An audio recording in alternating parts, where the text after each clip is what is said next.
To be fair, I haven't like watched Miraculous in years. I mostly keep up with it through fanfic. So there's a very like, and I do read like the crossover fic between like Mary Bat and I know there was a couple with Danny Phantom. Let me put his government name out there. With Danny Phantom, and that shit is funny. But moving past that, I used to watch Miraculous Ladybug because I really liked the lore. You know, it was like a nice sandbox. You know what I'm saying? And I thought it had potential, but I always hated the art style, and like I did feel like it was. To be fair, the audience is for younger like kids, so it's like, and I was watching it in middle school, so yeah, of course I'm not gonna like be in love with it, but I did like parts of it. I always hated Ladybug's costume, and I have a valid reason. I hated her costume because compared to like everyone else's costume, hers didn't look like her bug. Like she doesn't look like a ladybug. She has red spots, but she doesn't look like Ladybug. Like Cat Noir, I think he's like one of my favorite. He's like my favorite no, what's her name? Rena Rouge.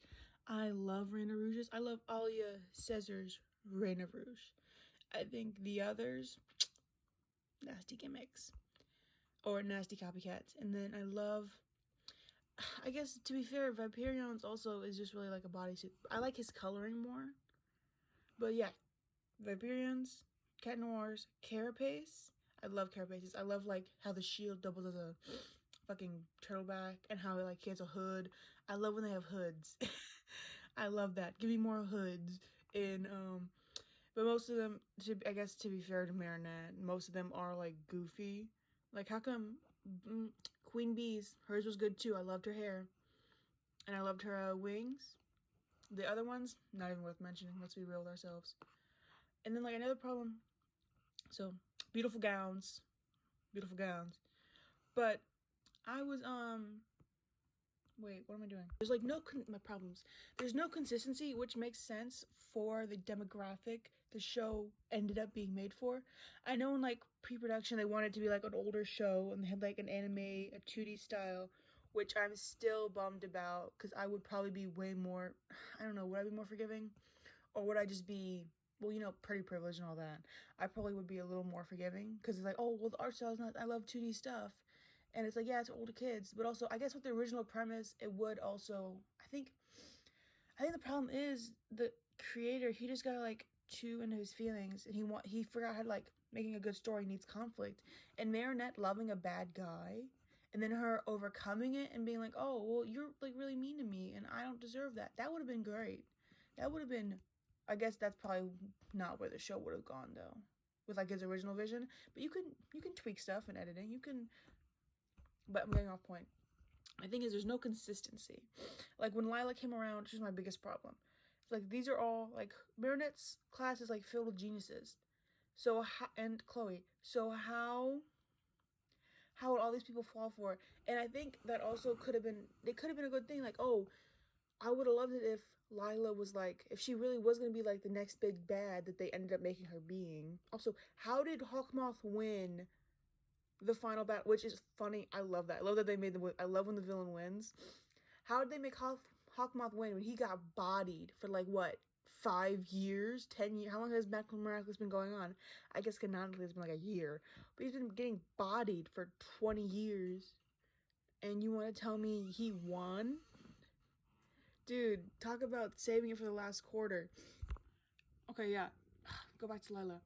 So Lila, I think she could have been better if she was like a really smart person. She like her lies were small and subtle, and Marinette never figured them out. Like maybe Marinette was also duped for a really long time, and then like when she finds out, it's like already so entrenched in everyone that she like, it's like too late. You know, it's like the sickness is already spread, and like maybe the only one who actually knew was Chloe, because it's like, you know how rich I am? I can tell a fake I can tell a piece of glass from a fake from a real diamond from a glance. You know, something like something bourgeoisie and something fucking annoying and rich. And then maybe that's how Chloe redeems herself for the fucking 5th time. She's like talking to them, and she's like, Marinette knows too. And she's like talking to her, she's like, how'd you know? She's like, well, blah, blah, blah, didn't make sense, da, da, da. And I just don't like the way, you know, she just reminds me too much of myself. And, you know, I never trust people who are like me because there can only be one queen. That would be good. Because I really did like Chloe's redemption. I like when she would have been such a huge asset to Marinette. And I just think that was like a waste of time and a waste of potential. But and I don't really care for her sister either. It doesn't make any sense that she just came up. She just brought upon existing. But ignore my cat sound. Yeah. And then I think the fallout for if they want to keep going, it's like, oh, Hawkmoth won, da da da. They have to match that. Adrian needs to be completely betrayed by Marinette. He needs to not forgive her immediately for what she did. Like, how did you lie to your boyfriend about your dad's death? And, like, also the whole world. Like, he deserved to know. That's something, he's been fighting Hawkmoth too. He's given up stuff to fight Hawkmoth. You both have given up middle school lives to fight Hawkmoth. And he deserves to know that it was his dad who did it. He needs to confront those feelings. Because it better come out. Could you imagine if he never finds out for years? Like, and they build a life together, and then all of a sudden he, like, finds out from, like, some half word or whatever. Because, like, he's still missing a parent now. I guess his mom was, like, better, but, like, he was still being homeschooled before. Because he said after his mom died, it got so much worse. I guess he got lonelier. But it's like he was still being, like, neglected. There's, like, a big theory. I haven't been in the fan community in a while. But, he calls on me. But there is a big theory that, Adrian's mom, I don't know her name, but she's, like, as abusive as Gabriel. It's just hers is like, maybe she was like kinder with it. She's like emotional. She was like a good, not a good abusive, but she was like, you know, controlling. She was just as controlling as Gabriel, but she was there, so it was like easier to miss. So that would, if they go that route, that'd be interesting. But I don't know. Yeah, that's my problem with Miraculous. I don't want to say I hate all of it. There's aspects I enjoy. I enjoyed. I don't watch anymore. I just got so fucking tired. It's like you can't have a show run for 10 years with no improvement and then expect fans to hold on. And I guess some fans held on. More power to you. I just don't think TV, I don't think watching a show should be a struggle.